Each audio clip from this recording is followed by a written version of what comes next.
ఒక్క క్షణం ఆలోచించండి మిత్రులారా. ఈ ప్రపంచంలో స్త్రీ లేకపోతే మనలో ఎవరూ పుట్టేవాళ్ళం కాదు. తల్లి గర్భం లేకపోతే ఈ సృష్టికి ఆరంభమే ఉండేది కాదు. అయితే ఒక మాట చెప్పండి, ఇంత గొప్ప సృష్టి శక్తిని మన సమాజం నిజంగా గౌరవిస్తున్నదా?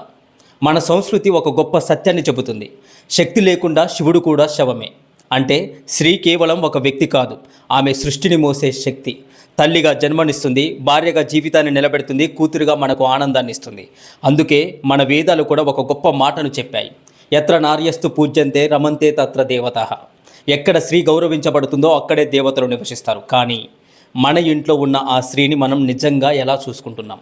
ఈ ప్రపంచంలో స్త్రీ లేకపోతే జననం ఉండదు, స్త్రీ లేకపోతే జీవితం ఉండదు, స్త్రీ లేకపోతే ఈ సృష్టి అనే అద్భుతమే ఉండదు.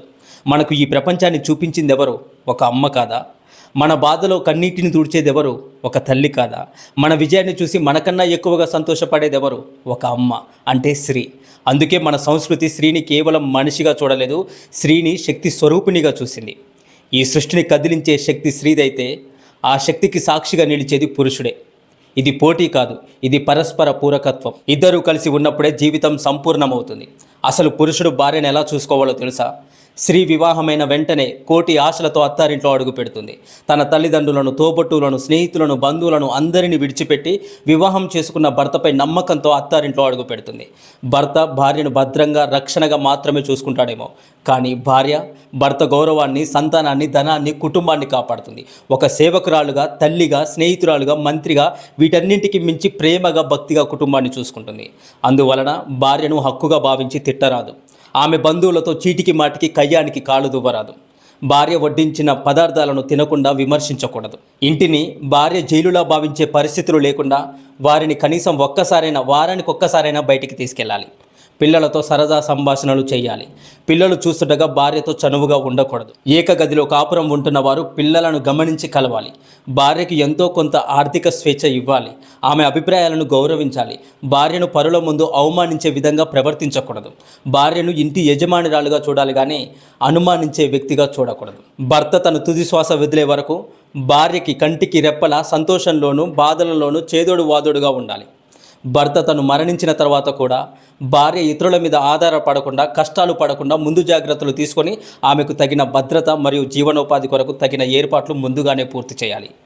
కొడుకు పెట్టే పిండాల కన్నా కోడలు పెట్టే దీపానికి ఎక్కువ ప్రాధాన్యత ఉంటుందంటారు. అది కోడలు గొప్పతనం. కూతురా కోడల ఎవరు ప్రధానం అనే ప్రశ్నకు కోడలే అని సమాధానం చెబుతుంది మన భారతీయ ధర్మం. ఎందుకో తెలుసా? చీర మార్చుకున్నంత సులువుగా ఇంటి పేరును మార్చుకోగలిగే అసాధారణ త్యాగశీలి కోడలు.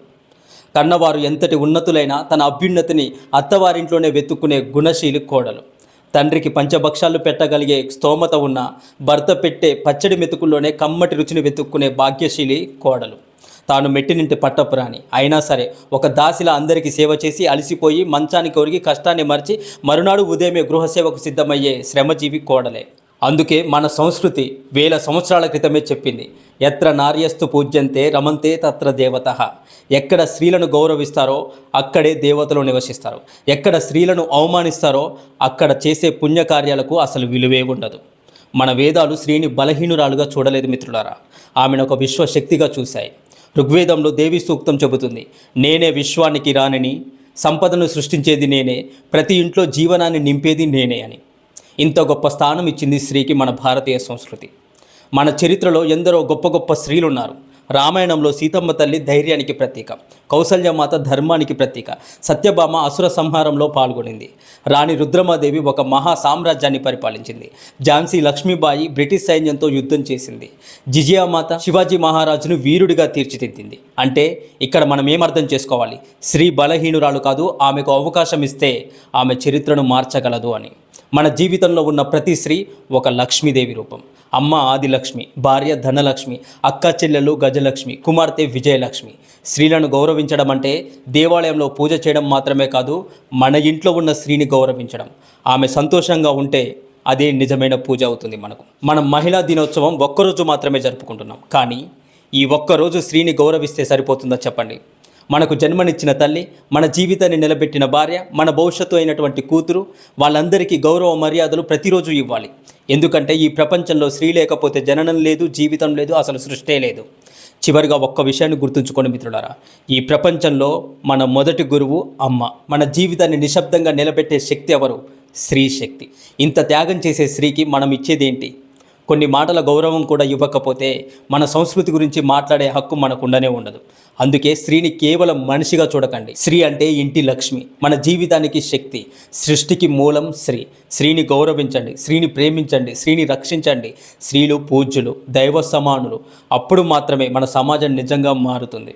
ఈ వీడియో చూస్తున్న ప్రతి ఒక్క తల్లికి హృదయపూర్వక నమస్కారం. ఈ వీడియో మీ హృదయాన్ని తాకితే మీ జీవితంలో ఉన్న గొప్ప స్త్రీకి ఈ వీడియోని పంపండి. స్త్రీని గౌరవించే సమాజమే నిజమైన సంస్కృత సమాజం అవుతుంది. మరి మనల్ని కంటికి రెప్పలా కాపాడే శ్రీమూర్తిని స్మరించుకోవడం మనందరి బాధ్యతే కదా. తల్లిగా లాలిస్తూ, చెల్లిగా తోడుగా ఉంటూ, భార్యగా బాగోగులు చూస్తూ, సేవకురాలుగా పనిచేస్తూ, కుటుంబ భారాన్ని మోస్తూ సర్వం త్యాగం చేస్తుంది మహిళ. అంతటి గొప్ప మహిళకు మనసారా ధన్యవాదాలు చెప్పుకోవాలి మనమందరం. అంతర్జాతీయ మహిళా దినోత్సవం సందర్భంగా ప్రతి శ్రీమూర్తికి శుభాకాంక్షలు తెలియజేస్తున్నాను. ఈ వీడియో మీ హృదయాన్ని కొంచెమైనా తాకితే ఒక చిన్న పని చేయండి. ఈ వీడియోని ఫస్ట్ లైక్ చేయండి. ఈ సందేశం మరింత మందికి చేరేందుకు ఈ వీడియోని షేర్ చేయండి. ఇలాంటి సంస్కృతి, ధర్మం, జీవన సత్యాలు తెలుసుకోవాలని మీకు అనిపిస్తే మన ఛానల్ని ఇప్పుడే సబ్స్క్రైబ్ చేసుకొని బెల్ ఐకాన్ క్లిక్ చేసుకొని పెట్టుకోండి. ఎందుకంటే మన సంస్కృతి గురించి మాట్లాడే వాళ్ళు పెరిగితేనే మన విలువలు నిలుస్తాయి. హరే కృష్ణ. ఓం నమః శివాయ. మాతృదేవో భవ.